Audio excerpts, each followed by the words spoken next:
Let me do a little housekeeping right off the bat here. For those of you that don't know me, yes, that picture's gone now, right? Okay, good.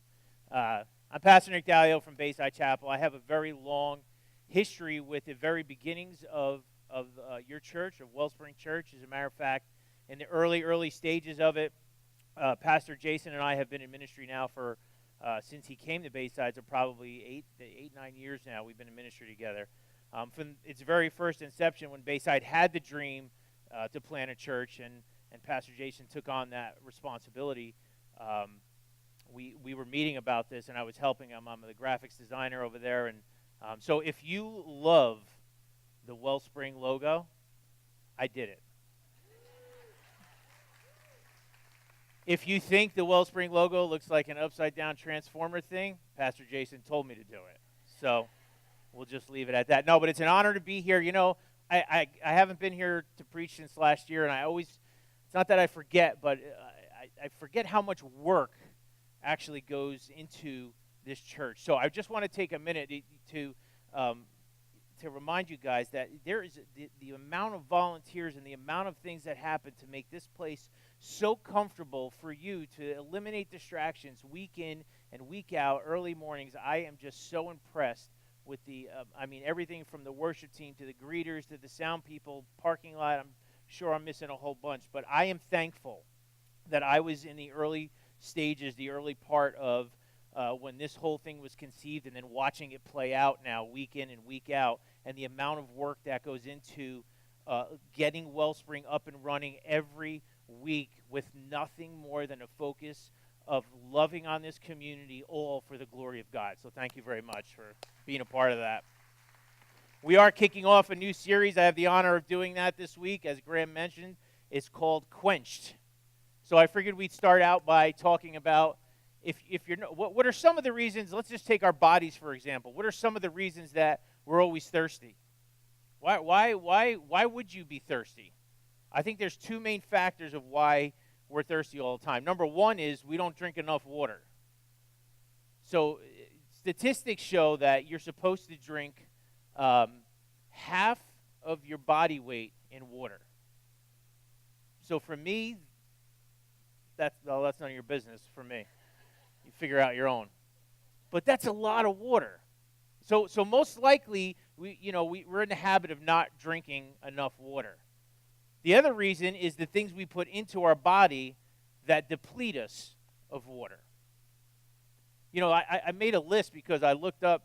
I'm like, okay, what are some of the unknown things that we put into our bodies that we ingest that kind of get that water out, that would make us not feel quenched, that make us always feel thirsty. Here's some of the things. Well, there's obvious, like soda, fruit juice, coffee, energy drinks, salty and fried foods, asparagus and beets. Well, there goes my lunch. And, of course, cured meats, your salami, your pepperoni. By the way, you have your picture of heaven. My picture of heaven includes many cured meats, donuts, and an awesome Chinese buffet. That's heaven in a nutshell for me. But we put things into our body that just kind of take the water, absorb the water right out of us, and we don't feel quenched and we don't feel thirsty. And unfortunately, we do that with our spiritual life, don't we? We're never ingesting enough to last. We're never, and we put things in our body, we put things in our minds, we do things that kind of get rid of the spirit out of us and kind of suck us dry of Jesus. Especially as you go throughout the week. And I think our people that we're dealing with here, the Galatians, I know you guys have been, this is chapter 3 we're diving into today. And I think this is a very unique turning point in the book. Paul has taken 2 chapters to set us up with this idea of where he came from and how he was approved by the other apostles. And he's already talking about these Judaizers. The Judaizers is the word that these people are called who are coming in trying to preach a different gospel other than Paul preached. And he's trying to lead these people away. And I feel like for the first time, we're going to see Paul this week with a different attitude. He's angry.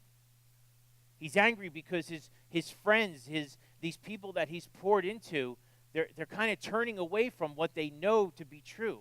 and they're turning away from what they know God has done in their life, but yet they're kind of turning from it. And Paul's angry. He knows that they've been fooled. They've been fooled again.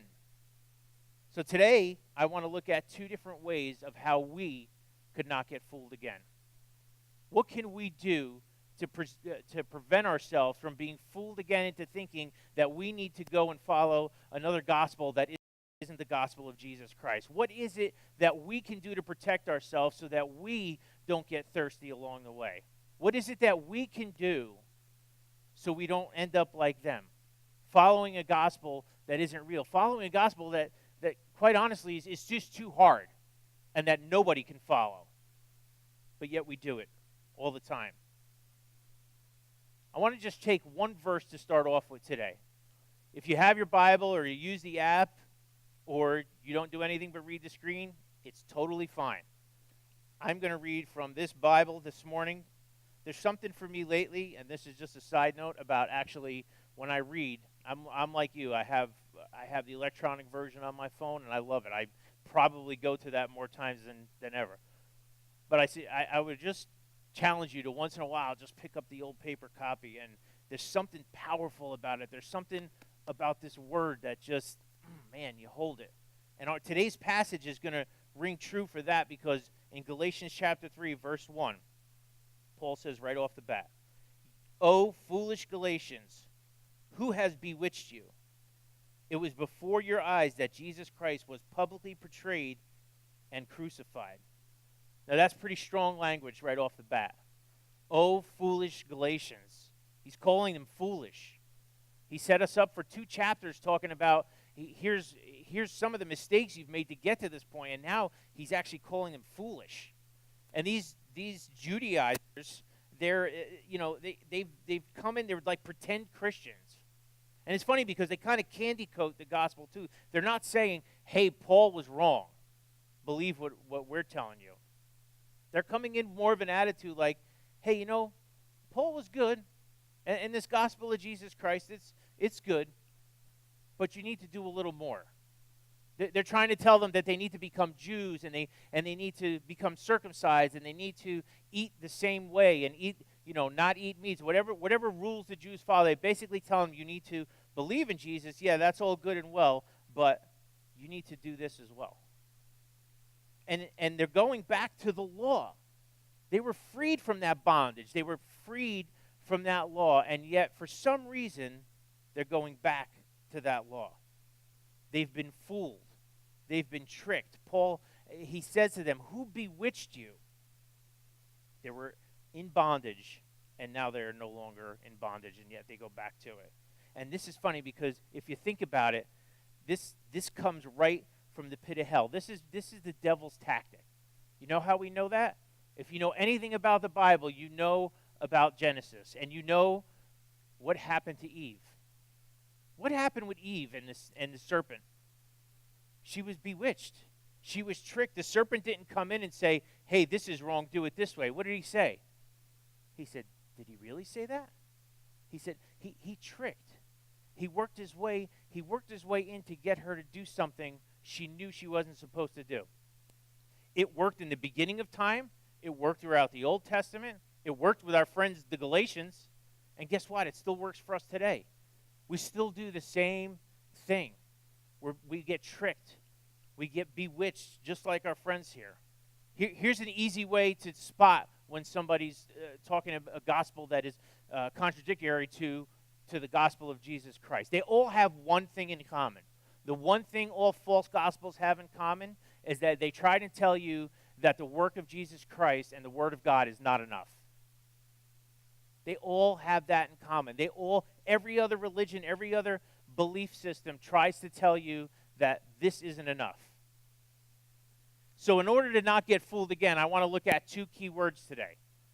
Just 2 words I want you to remember. That was 4. 2. 2 key words I want you to remember when you leave here today. The first one we're going to look at is experiences, because Paul's going to take our first couple of verses and he's going to talk to the Galatians about their experiences so far and how they got here. And we need to do that. We need to remember our experiences. You need to remember where this all started for you. So again, if you have your Bible or you're following along, we're going to pick this up in verse 2. We're in Galatians chapter 3. This is verse 2. It says, "Let me ask you only this. Did you receive the Spirit by works of the law or by hearing with faith? Are you so foolish? Having begun by the Spirit, are you now being perfected in the flesh? Did you suffer so many things in vain, if indeed it was in vain? Does he who supplies the Spirit to you and works miracles among you do so by the works of the law or by hearing with faith?" It's funny that Paul starts off this passage and he says, "I only want to ask you one thing." And then he goes ahead and asks them 5 questions. But he's using these questions to provoke their thinking about their past experiences, to basically point out it's illogical for you to go backwards. Look where you came. Look how you started off. So my question is, why is it so appealing for them or even us? Why is it so appealing to go backwards? Why is it so appealing to know that you've been set free from bondage, you've been set free from anything you can bring to the cross, Christ has conquered? And yet we go back to thinking that we can improve on it. We go back to thinking that we could do better or that God needs our help. Why is it so appealing? Here's what I came up with. The first one, pride. Pride. We like to get in there and work with our hands and help out. We like to boast. We like to say, yeah, God picked me up out of the miry clay, and he did this and this for me, and I did this and this too, and he put me and God together, and boy, what a team. Pride. We all suffer from it. We all deal with it. The second thing, and this doesn't just go for Christians, this is life in general, we like to keep score. We love to keep score. You find some of the most religious people you could think of, and they're keeping score. Well, I go to church, and I do this, and I do this. I do this, this, and this. What do you do? Oh, you only go on Sunday. Ooh. I have an aunt who is a very religious woman. She will be the first one to, she goes on Wednesday night, she goes on Sunday morning, she probably goes and lights candles, she does the rosary, she does everything. She is the most, and I hope she never watches this, she is the most foul-mouthed woman that you will ever run across. Everyone in the family knows not to cross her path, everyone knows not to get on her gossip list and everything else. But she'll tell you, oh, you didn't go to church on Wednesday? You better hope you don't die tonight. But keeping score. Or we do it with our kids sometimes. You get people, who want to tell you stories about their kids and how great, or their family life, right? Now with social media, you see that all over the place. My kids are great. I'm great. Every one of my kids has done amazing things. I'm a great parent, and we do this at night. And you know what? That's great if that's really what's going on. But think about it. At some point, you're basically just keeping score with other people. And these are the reasons why we kind of like to help Jesus out. We like to help God out with some of these things. But this isn't just keeping score about who's doing a little bit better here locally in life. This is your salvation. This is your spirit. This is the way you're going to live out this life. This is part of the process. And when we slide back into thinking that we can help God, we become just like the Galatians. The law does not work. Who here follows the 10 Commandments? I know you. You better put your hand down. All right, who follows 9 of them? 8? 7? See? It doesn't work. Because the law means that you follow it. You either follow the law or you don't. The law and faith do not mix. So when our friends here that Paul's talking to, the Galatians, are sliding backwards into this lifestyle of thinking that they got to follow the law as well as believe in Jesus, this is why he's angry. If you look back to, we're actually at Bayside doing a study in Ephesians, and I love this chapter because it pretty much sums up why we're not supposed to do that. I'll just read it. Ephesians 2:8 says, For by grace you have been saved through faith, and this is not your own doing. It is the gift of God. Let me stop right there. Think about that for a second. If I gave you a gift, you would say what? Thank you. You wouldn't take that gift and turn around and go, hey, look what I did to get this gift. You wouldn't do that. And the end of this passage in Ephesians says, not as a result of works, so that no one may boast.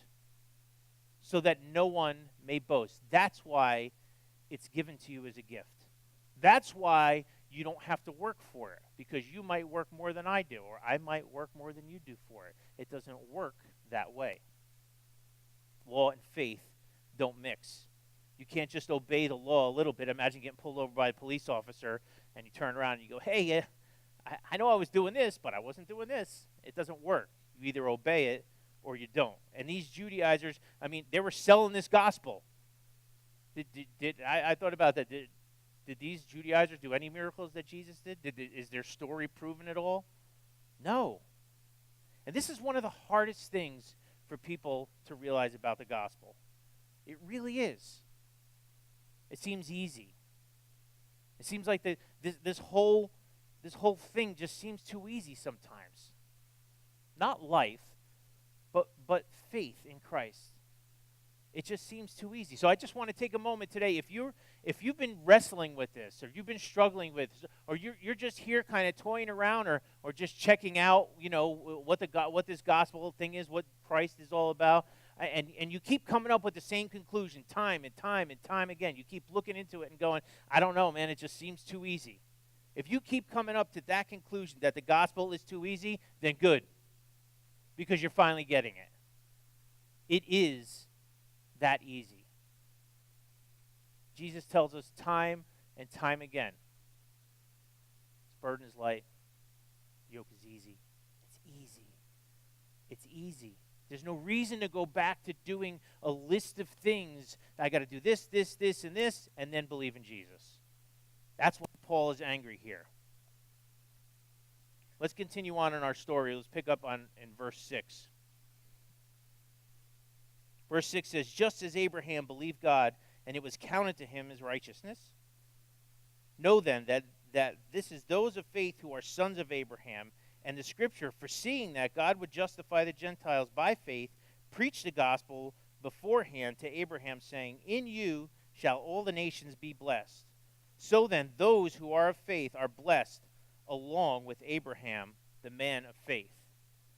Now, I don't have time today to go into the story of Abraham, but he mentions it so much here, I feel like we need to just take a quick trip kind of mentally backwards to talk about Abraham for a second, to kind of put it in context. But what Paul is doing now is he switched from talking about our experiences, things that we've experienced, to now our second key word of the day, knowledge. Paul used experiences, and now he's going to use his knowledge of the Old Testament. How did he gain this knowledge? By filling himself up with it. Right? Going back to our thought about being quenched. He filled himself up with it. So if we're using our experiences and our knowledge, Paul is now showing them that, hey, not only take a look at your experience, but look backwards. Look at the old, this proof right here in the Old Testament. This is the gospel. This story of Abraham is basically the gospel in the Old Testament. It was counted to Abraham by his works, not by his works, but by his faith. And that's why Paul is using this as an example. So let me just set this up real quick with what they mean about Abraham. Abraham, all he wanted was a son. He wanted an heir. And he prayed, and he prayed, and he lamented over it, and he prayed, and he cried out to God, and it seemed like none of that was going to happen. And Abraham's faith was at an all-time low. Ever been there? And then God spoke to him. And this is what he says. Genesis 15, 5 and 6. And he said, and he brought him outside and said, look toward the heaven and number the stars, if you are able to number them. Then he said to him, so shall your offspring be. Let me stop right there. Think about that. All he wanted was a son. And God said, you know what? Go outside, look up to the heavens. If you can count the stars, That's how much offspring you will have. But nothing had happened yet. Imagine just crying out to God, and God said, not only am I going to bless you, but I am going to bless you to a number you can't even count. And then our next verse is key. This is what Paul is quoting. And he believed the Lord, and he counted it to him as righteousness. See, God saw the faith in Abraham's heart. God saw the faith in Abraham's soul. It didn't have to happen yet. And he treasured it more than Abraham's current state of mind. Can you believe that for your own life? Can you trust in God for things that haven't happened yet? Things you're waiting on? Knowing that God sees your heart and that God sees your soul? And that you don't have to revert back to the law to kind of helping God out with these things and making things happen on your own? Trusting in God fully? Because that's what it means to trust in God fully. These are not the easy parts of life. Now, I kind of struggle with this too because I'm a worker. I like to get involved. I'm not one for sitting around in the kumbaya circle going, oh, we'll just sit here and just leave it up to God and just hope something drops out of the sky. And I don't believe God wants that from us either. God wants faith and he wants action. He wants faith and he wants action. But those works are not to help God along. It's just part of our process. It's part of what we do. He doesn't want us to stay idle. But he doesn't want us thinking that the things that we do are helping him along with the process. Your feelings and your moods change constantly.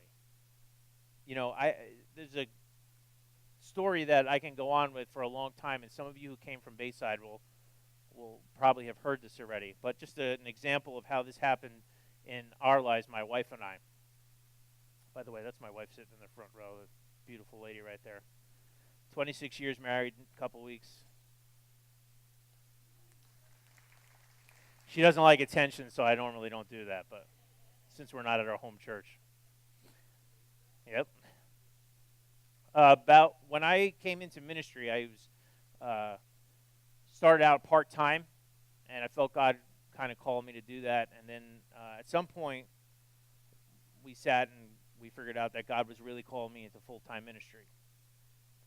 So after about a year working part-time, we had a business. We sold all the stuff with the business, and I went to work in ministry full-time. It was an exciting time in our life. 2 weeks later, our senior pastor, the founding pastor of 20 years, decided to abruptly leave the church. Within a couple months after that, I was told, since I was the last one hired, my position wouldn't be needed anymore.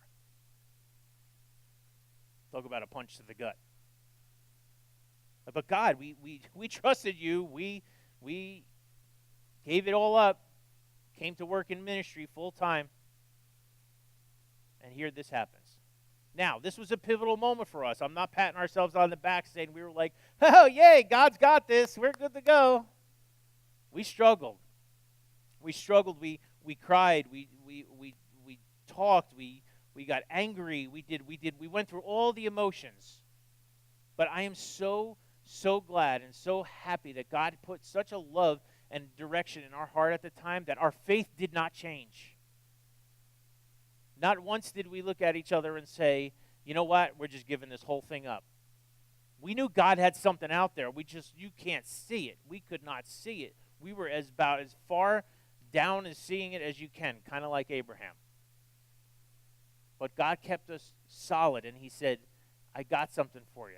And what you're witnessing now is sort of the byproduct of that. Not only did the elder board decide to not get rid of me, but eventually my full-time job was secure, and then out of nowhere, God called me to be a pastor, and now I was doing music and in the church full-time. I was a worship leader. I was the worship pastor, and then all of a sudden, God said, hey, I want you to preach. And so now you get to see the byproduct of that. And this journey would have never have happened for us had our faith been shaken to the point where we walked away or tried to follow some other gospel at the time, tried to help God along with the process that he was in the middle of putting us through. It has nothing to do. Never let your ever-changing feelings and your mood, because they do. Your feelings and your mood change all the time. Never let that dictate the level of your faith. And the reason the reason I'm going into detail about Abraham, like I said, is because Paul is using that example here because he says the Judaizers were using Abraham. They were using him as an example to the Galatians. They were using him and going and saying, hey, Abraham and his whole family got circumcised. So why don't you get circumcised? See, you need to become a Jew. You need to follow the law. But knowledge, Paul's knowledge immediately knows what they're trying to do. They're trying to twist something that's not there. I'm going to read you a small section of another great book of the Bible, Romans, that Paul wrote, where he talks about this exact thing in length.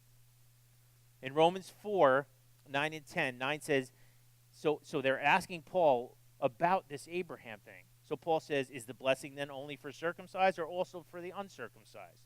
For we say that faith was counted to Abraham as righteousness. That's what the Bible says, right? How then was it counted to him? Was it before or after he had been circumcised? That's the big question. So if these Judaizers are coming in selling the wrong gospels, pointing to Abraham, saying, well, Abraham was circumcised, and it was counted to him as righteousness, Paul answers that question right here. He says, it was not, it was after. Paul's faith was granted to him before he was circumcised. So these Judaizers are now in town and they're selling this false gospel that is nowhere near what Paul is preaching. And they're using examples that don't even make sense because they don't even know what they're talking about.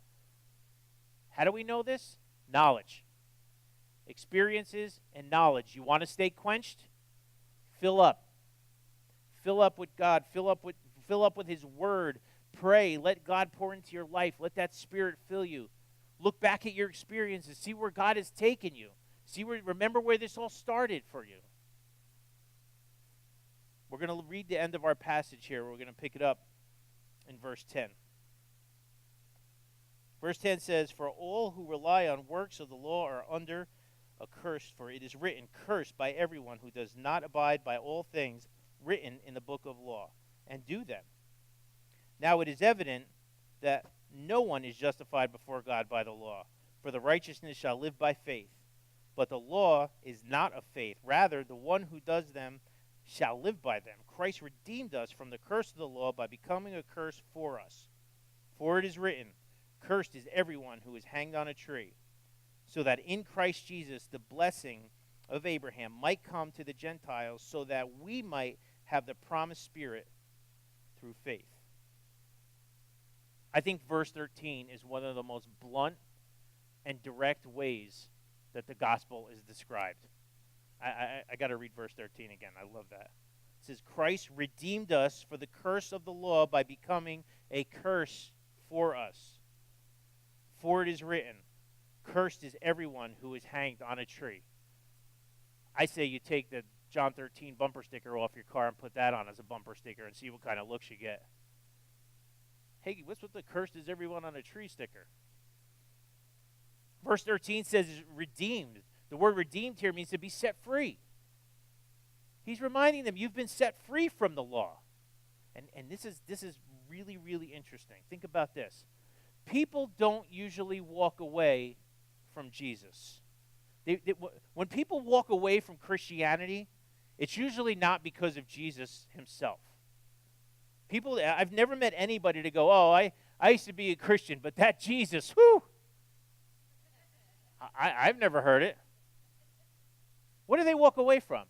Why do people walk away from Christianity? Why do people give up the faith? And why do some people never even come to faith? Think about it.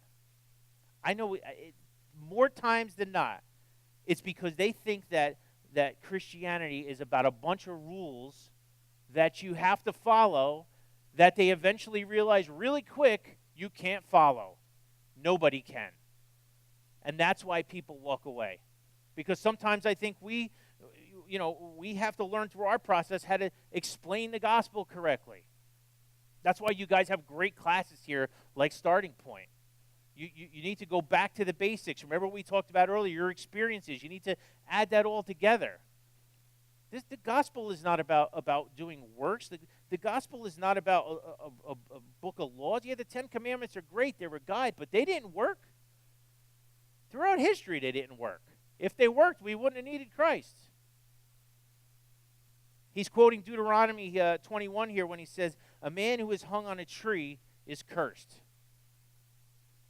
But wasn't it these same Judaizers, these same people trying to sell this gospel? Wasn't it these same people who hung Jesus there in the first place? Absolutely it was. They're the ones that put him there. But we know one thing for sure. We know why he was put on that curse. See, that curse was ours. And he took it for us. So they can try and use that as an example, but guess what? It doesn't work. Because it was there on that cursed tree. The finished work of the cross. When you think about the cross, you have to remember it's not just a cross. It's not just a picture. It's not just the necklaces we wear. It's the finished work of what happened there. That now we have a right relationship with God and access to the same promises and blessings that he promised to Abraham, having been redeemed, set free from the law. Yet we tend to slide back so many times. As soon as the going gets tough, we're just like our friends, the Galatians here, and we become thirsty,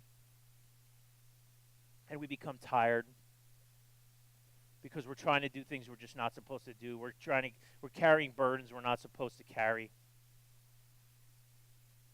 So now it's time where we're going to get a little practical here. Anybody have a dream car?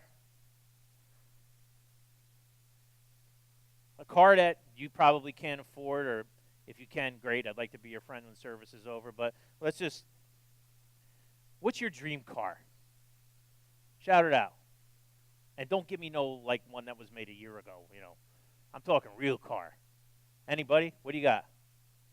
What's your dream car? F-250 pickup? Yeah. You live in the Pines, don't you? F-250. With a camper on the back, too. Come on, give me a car. Give me a car. Give me a Camaro. Give me something. 67 Camaro. Beautiful car. What else? Impala. 67 Impala. Now we're talking. We got muscle. What was that? Oh, yeah. Now we're in Chevy land. For me, it's a 78 anniversary edition, two-tone, with T-tops Corvette. Probably with some fuzzy lambskin seats and probably dice hanging from the mirror. But let's just imagine I got that car. I came across some money, and me and Tracy said, you know what? It's time. It's time. Go ahead and get your dream car. Get the car you want. And I get that car, and I order it, and I say, hey, I'm finally going to get this car, which, by the way, if you realize what kind of car I drive, it's only a two-seater, which means my dream of driving around with my wife does not involve the kids in the car at all. But let's say I order that car, and I say, hey, you know what? Do me a favor. I love it. It's perfect, spotless. Don't put the engine in it. Well, why not? No. It doesn't need the engine. I'm going to do it. I'm going to drive it around. I'm going to push it. I'm going to Flintstone that thing. I got it. And they're like, yeah, no, but the engine is how you're going to get from point A to point B. The engine is going to be what gets you to go. You step on the gas, it's easy, you go. And I got it. I'm going to take that new car. I'm going to put my wife in the passenger seat, and I'm going to push it around town. How far do you think I'm going to get? I mean, maybe if I'm going downhill, life's going a little easy. What about if I got to go uphill a little bit? What happens if I got to go more than 10 feet? And that's a picture of what our lives look like.